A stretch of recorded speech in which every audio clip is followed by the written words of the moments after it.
I find trends interesting. When I started writing for a gaming news and review site, everyone had to have their own Monster Hunter game. Every title was positioned to be the one that dethroned the king, and over a decade later, the genre is basically just Monster Hunter. Since then, the same pattern has occurred with Souls, Rogue, and most recently Vampire Survivors. It makes sense, all of these concepts cater to a specific demographic itching for another experience. Long term, it often results in the genre being flooded, with only a small handful getting their shot.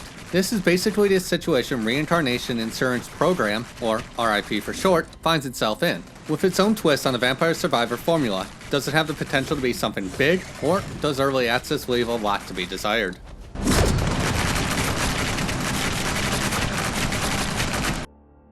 Simply put, there really isn't a story. At first, I more or less saw nothing, with the latest update adding a small introduction. And when I say small introduction, I mean a clip that is roughly a minute long. It explains an outbreak happened, you signed a contract, and now you fight against these hordes of enemies for whatever reason. More might come in a future update, though it's not really a genre defined by its narrative. It's mindless fun, which R.I.P does well with a few caveats.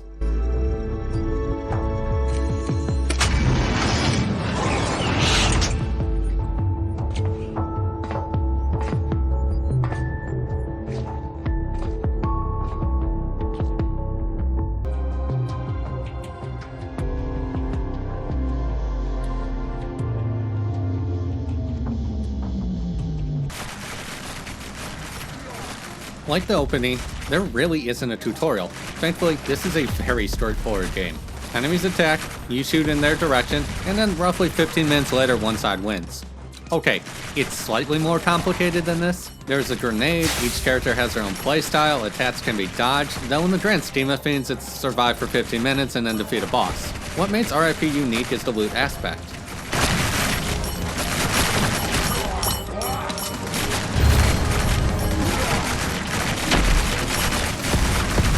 Instead of strictly relying on a level system, or benefits unique to that run, enemies will occasionally drop gear that have a substantial impact on performance. The problem is gear suffers from common problems found in the genre, with the first being tiers. Drops are dictated by risk, with level 3 and 5 offering a higher tier drop. Usually games use this as a quasi-tutorial, which teaches the fundamentals before getting into the real game. Here, it just doesn't make sense. The gameplay loop is too straightforward. Players experienced with the genre and understand dodge timing know what to expect. At most, it's gaining down specific enemy attacks or gaining an understanding of what the various buffs do. While there is absolutely value in throttling players to ensure they understand the fundamentals, it also doesn't take that long to unlock higher tiers. Each successful run at the current highest tier will unlock the next level up. As a result, it's entirely possible to unlock tier 2 loot in like an hour. At this point, all previously collected loot needs to be replaced, and then it just becomes a question of how long it takes to beat the next 2 levels. Realistically, I'd say it took me about 4 hours to unlock tier 3 loot. It's just such a short amount of time that feels pointless, especially when you consider rarity. Even if higher tier loot is objectively better, subjective value can vary. Certain drops will have better perks or arrangements that make them hard to replace. Where this stands out the most is rarity. As rarity increases, so do the benefits. As a result, a low tier high rarity drop can be better than a high tier low rarity drop. As a result, there really isn't much of a need for white or blue drops. They're power trapped almost instantly, along with the small backpack discouraging collecting them to sell or dismantle. It just makes the system kind of annoying, which is a shame because the foundation is pretty good. Perks are an interesting blend of stats and gameplay altering benefits. I can influence the type of drops I see, frequency of updates, give healing, and so much more. Higher rarity drops also have the potential to vastly change the gameplay loop. Take my grenade. It has a perk that reduces my damage by 50% in exchange for splitting my shot 3 ways. This makes dealing with mobs significantly easier, with an added incentive to get closer to larger enemies. There's a risk and reward that makes the trade-off interesting. All of which feeds into the various characters and divine tech.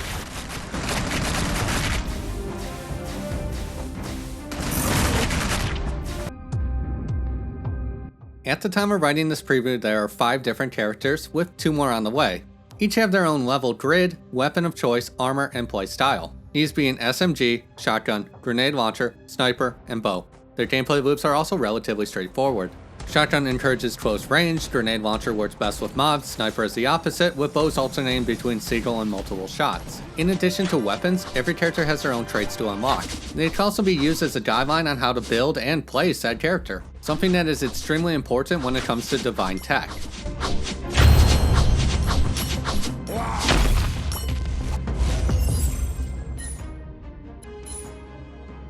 Every time a character levels during a run, they will gain a new divine tech. These are a specific buff that ranges from increasing damage to lightning chaining off bullets fired.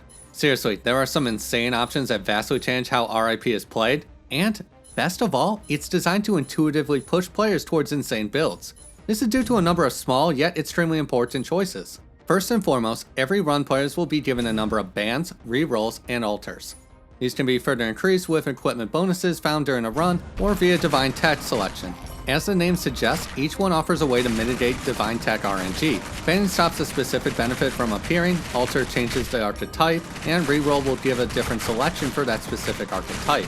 So if I want to go all in on explosions, I just need to alter until it says explosion, and then reroll until something desirable appears. In addition to this, R.I.P locks players into a specific route via type caps. This might sound bad, but it's actually quite nice. The idea is pretty simple. Certain slots, such as weapon, can only have one modifier per run. So I don't lose a slot to a useless ability, nor do I end up in a situation where I need to decide between my current power or a different one. Through these tools, players can cultivate the builds they desire. It isn't foolproof, I've had runs where RNG was never on my side, but it's enough to ensure I can always make a functional build. Another really nice thing about divine tech is how interactions change between characters. When I was using an SMG, I thought perks that activated on a certain number of shots were broken, whereas they're worthless on other characters.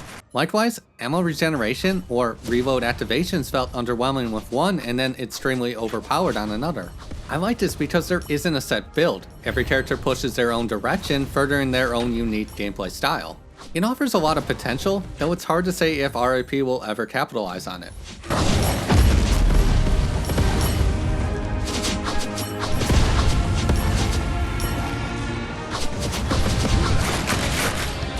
Despite having a lot of depth on the player side, enemies need a lot of work. For the most part, the 3 levels look and act the same way. They start with the same enemies, there isn't much to make each location stand out, with there only being a couple changes. These being a couple location-specific enemies and bosses. I don't think this is bad per se, it would just be nice to see more variety. It also sucks that the level curve is kinda steep. Not only does it encourage farming on earlier levels for gear, the final boss isn't the most fun to play against. There are a lot of annoying attacks, coupled with them being quite substantial. It just isn't a fight that's easy to cheese or win without decent luck and a good understanding of its attack rotation.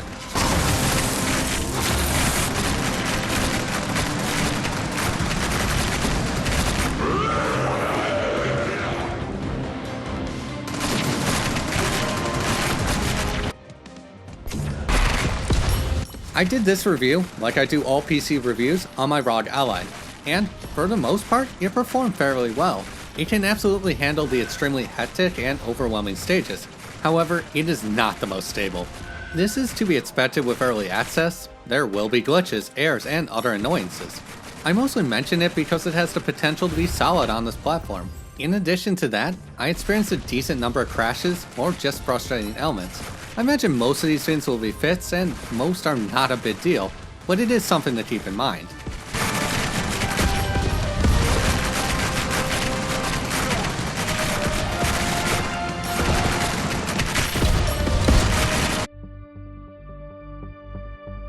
This is also a game designed with a mouse and keyboard in mind, though it's honestly a weird choice. The only thing that really benefits from a mouse is the grenade, and that's only because of how the mechanic works. It doesn't snap back to the starting location, so you need to adjust while also not touching the thumbstick more than needed. It's honestly awful, not to mention something a number of games have managed to solve, though it's not all bad. There's an autofire mode that targets and shoots for you. This eliminates most of the aforementioned annoyances. Some will understandably dislike this choice, but I think it's fine because it's a rather mindless genre. Plus, dodging, gaining divine tech, and other bonuses give me plenty of other things to focus on.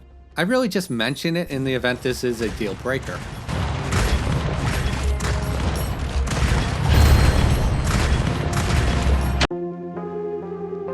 Overall, I think R.I.P is a fine game. It's a fun concept, executed competently, with an interesting enough twist. Early access quirks aside, there are plans for at least 2 more characters, an endless mode, and more in the future. I also feel like the loot aspect makes runs a lot more interesting. I can ensure I always have an edge along with chase more optimized gear, something I hope is further improved in the future. Hey, thanks for watching. If you found this helpful, don't forget to leave a like, and for more content, please subscribe.